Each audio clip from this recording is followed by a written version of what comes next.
Hi everyone, it's me, Elizabeth Saenz, aka Fairy Woman. So my phone tripod is not working. I'm having to hold my phone.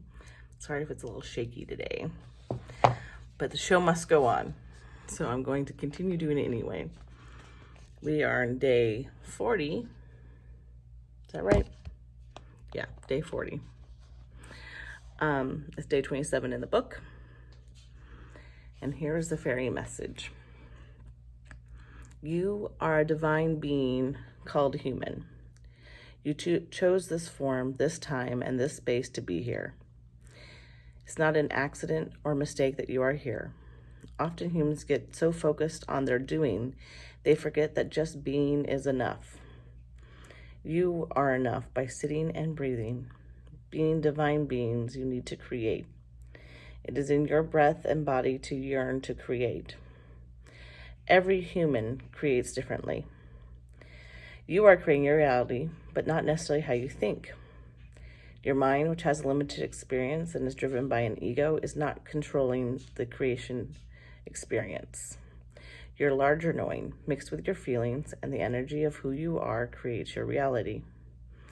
You think these things should be different because someone told you so. You think things should be different because you are comparing your experience of your life to your experience of someone else's life.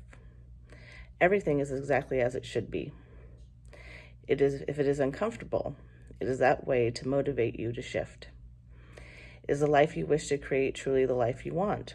You need to make sure all of your feelings and beliefs are in alignment with what you wish to create. The first step of any manifesting or creating is acceptance. You must accept all that is happening as divine. You can label anything good or bad, but all is divine. It has a purpose and place in your world and reality. Big one, right? You also do not have to understand it. Accepting and understanding are two very different experiences. Many of you have accepted that we fairies exist, and none of you truly understand who we are or how we exist. You just accept it. When you label something as bad and you use that energy to reject it, you create a power struggle. A lot of your energy goes into trying to push against it. When you accept something, you open to all the solutions, paths, and experiences you can have. Open to your next challenge and embrace it as a new adventure that you have no map for. Allow the universe to work in your life. Have discussions with us, your guides, and the universe. If you listen and speak your truth, you create conversation and move into true co-creation. I mean, that's a big one, I think, right now. When you have a virus that's killing people, when you have riots in the streets, when you have just kind of insanity and chaos across the globe, to accept all of it as divine. I mean, I like what it says too, you don't understand it. It's not saying that necessarily like it's good and right, but it's saying it's divine, which means it has a purpose in our evolution. It has a purpose in our awakening. It has a purpose in our expansion. So we have to be able to really look at it, the good, the ugly, all the pieces of it, and accept it and move from that place. I'm going to switch my hands real quick. It's going to be shaky. So when you're in that place of accepting, it isn't saying that this is just fine. It's saying like, okay, this is really happening. What can I do from this point? What is my place in it? What is my next step? And coming from a place of your true integrity and your truth rather than trying to be in denial or that power struggle. I mean, I think that we're seeing humanity in that power struggle right now. Everybody's like wanting to cling on to their beliefs so strongly, and they're just battling with each other over it. So accepting our reality, that's the space we're in.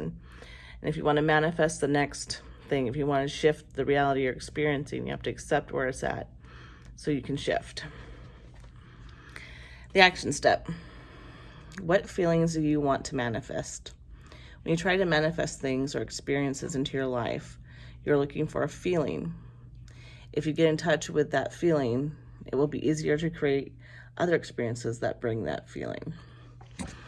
I do this in my manifestation meditations a lot, where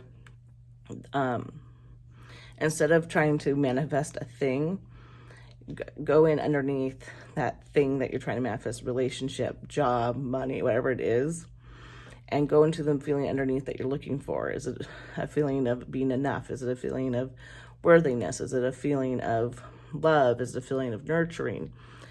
And focus on the feeling instead of the thing, because there'll be ways that that feeling can get fed, where that experience can be had without necessarily the thing itself that you're trying to do, thinking that that's going to fulfill you.